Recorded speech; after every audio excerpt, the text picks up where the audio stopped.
It's time for adventure on the Wild Island.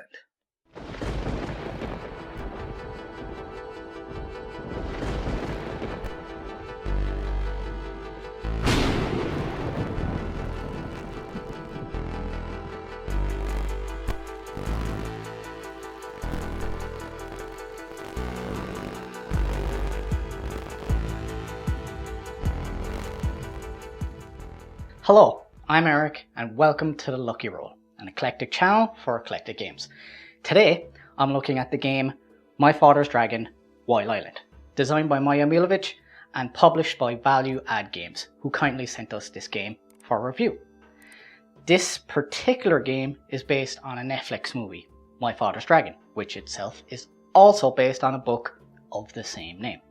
It needs to be noted, of course, here that I have not read the book or watched the movie before writing this review.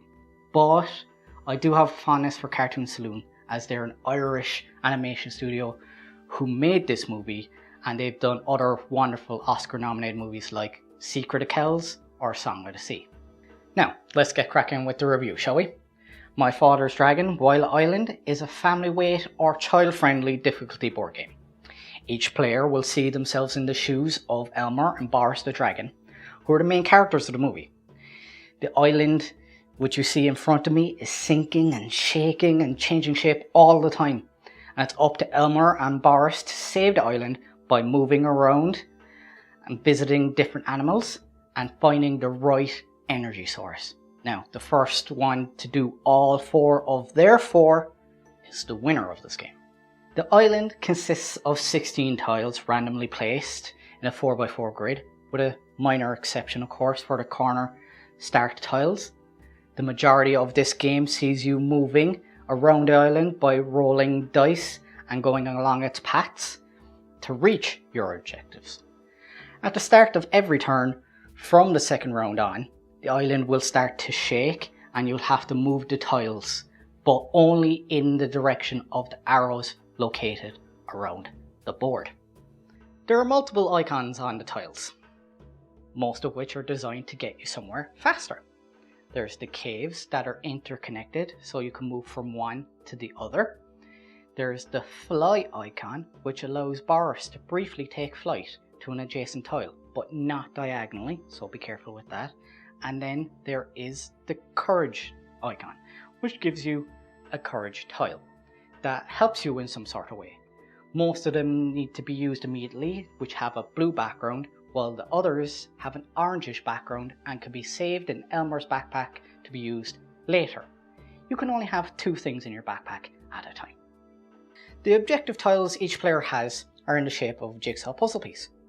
When the player visits their objective, it will be flipped over, and when all 4 of the objectives are reached, it'll create a whole image of the island saved, and it's a small little jigsaw puzzle. Wild Island just reminds me of the classic game of Labyrinth, with the way you have to gather objects and its ever-changing layout, but this is obviously in a much smaller form factor. I could even argue that that makes it simpler and potentially more approachable. Now, when I play Labyrinth with my kids, I often have to help with the tile movement, but that is much less of an issue here. Although having said that, that same lateral logic is still there and it may act as a hurdle for some. The cardboard tokens and tiles are pretty solid and they punched out fairly easily, so much so that it was my kids that actually punched it out themselves with no real issue. The player pieces are on little standees, which sometimes are an issue because it pinches the little token, but that's not really an issue here, so no need for patience. As you can see by it laid out in front of me, it's not much of a table hog, and I reckon you could play this on a coffee table fairly easily. Now let's talk about accessibility briefly here, because it might be something you need to factor into any potential purchase you might do. I ran a minor colorblind test with a photo editing software, and I came to the conclusion that with Protonopia, 2 of the energy cores are very close, and same for 2 of the standees. With Deuteranopia, 2 of the energy cores, again, are very, very similar, but the two tokens that are similar are at least different pose-wise. Everything else is distinct or is indicated as being different, like the courage tiles that go in your backpack.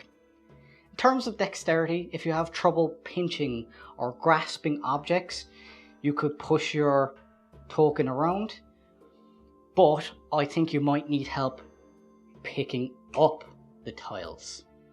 Now, if that's also an issue, you might need help rolling the dice, but that, of course, is depending on your own individual ability and needs. At the end of the day, I think My Father's Dragon Wild Island is a fine little game. It has an easy to set up board. It's got power icons and courage tiles in order to make it easier to get what you need, cutting down on that movement logic. Both of those things also allow it to never outstay its welcome. It's played pretty quickly. I would be very comfortable and happy to recommend this game for kids and families to play. But if it's just the grown-ups or some teens playing, it might be too easy for them. I'd like to thank Value Add Games once again for sending us the game for review. I've been Eric for The Lucky Roll. Thanks for watching. Please like and subscribe. You can also comment below if you have any thoughts, and you could support us by buying us a coffee on Ko-Fi, which is linked in the description below. Until next time, change can be difficult, but if you have the courage to believe in yourself, you can overcome any obstacle.